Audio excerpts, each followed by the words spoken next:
What's up, fellow guitarists? Larry Tamanini here with Jan's Guitar Under 5 Minutes. Hey, the whole premise of today's lesson is not so much the song that I played. You just heard me playing through I'll Remember April. Pretty seasonal tune, right?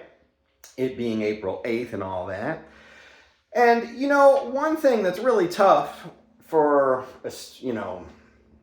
any guitar player that's working is building your chops back up, right?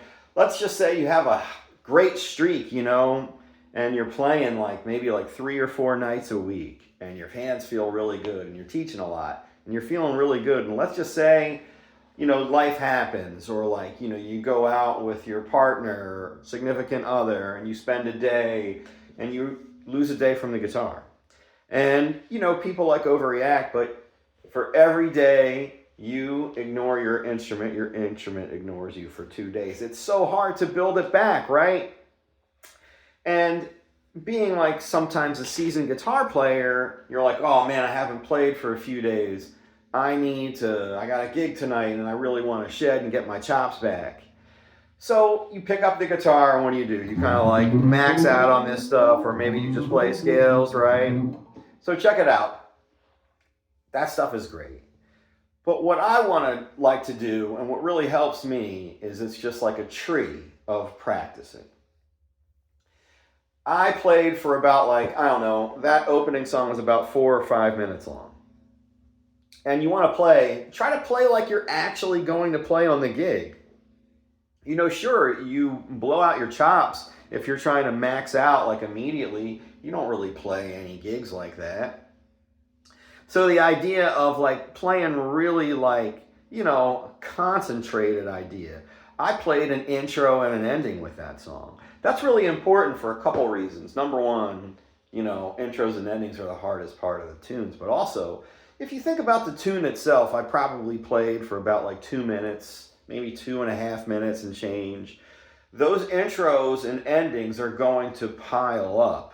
If you know more intros and endings and how to get in and out of tunes, you don't have to know as many tunes on the gig. When I started out, I had no concept of intros and endings. So I'd just be going from tune to tune, almost like you're listening to an album, which is cool. But if you listen to an album, you know that they don't, especially a live album, they don't go tune to tune to tune like they talk about it. It's a much more natural process, just like playing a gig, right? So being able to put in that intro and ending is a really helpful tool on a lot of levels. And it extends the song, right? It's not just the song that you're playing. The song is the middle part. The intro and the ending is what you can bring. And again, if you're playing by yourself, you want to be able to bring some stuff so you don't blow through all your tunes. Let's just say you only know 30 or 40 tunes. Well, if you're going to be playing 1 or 2 choruses with no intros and endings, that's going to be about an hour's worth of music. You think about it, maybe about 2 minutes or 3 minutes per song. So approach it 5 minutes and then take a break, and then try to play 10 minutes, right? Take a break. Try to play 15 minutes, take a little break. Go up to 20 and 25, and you'll notice by 15 minutes when that alarm goes off, you'll really want to keep playing. At that point, you're really engaged. When you're really trying to build your chops back quickly, you're tuned out 15 minutes into it. You probably tap out 10 minutes into it. I know I do. This way, I can kind of build my brain back up along with my hands, right? We're all victims of short attention span theater. And sometimes the mental aspect of practicing can be way difficult than the physical act of it, right? So check it out, guitar players. Don't try to get it back all at once, right? 5 minutes at a time. Build your endurance physically and mentally. And like I said, build in those intros. Practice like you're going to play.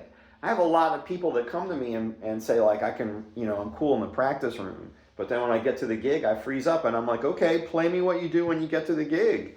And a lot of the times, there's I make a set list. Well, okay, man, start out with a song. And when you're doing this, think about having one song and being able to stretch that song out to 4 or 5 minutes. And then like maybe take like 2 or 3 songs, see how long you can kind of weave those tunes together. That's a great way to try to build your practicing back, because when you can already play, it's not like a complete tear down and rebuild. You just have to get your brain and your hands on the same page, right? Pick 3 or 4 tunes. And it's really tough because, you go online and you see people be like, oh, I practiced 3 or 4 hours today. Like they ain't giving out badges for that. Or you read about like John Coltrane playing 8 or 12 hours a day, or Keith Jarrett playing like all these crazy hours. Well, I mean, like, man, I used to play like 5, 6 hours a day. I didn't have organized practice. If I knew what I was doing, I'd probably be a lot better now. But, life happens, responsibilities take place. You don't always have that time.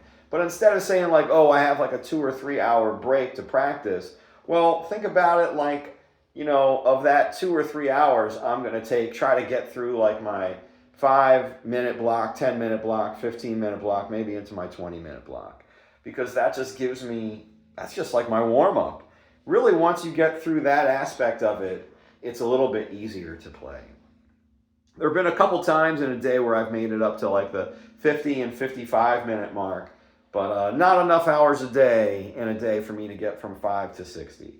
But you can just kind of bump up the increments, and instead of thinking in 5 minutes, you think about 10, 15. Ideally, you want to be able to play in 20-minute increments, right?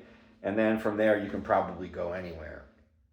But all right, jazz guitar friends, practice playing, right?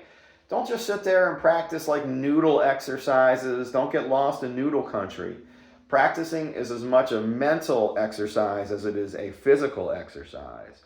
And this is a great way to break it up. All right, guitar friends, if you made it this far, don't forget to hit that like, share, and subscribe button. And if you're around at the Artisan Guitar Fest, I'll be there this Friday and Saturday representing Tim Bram and this awesome guitar, and Hendricks Amps over there. Thanks, Peter. Thanks, Tim. See you guys in a few days. Bebop!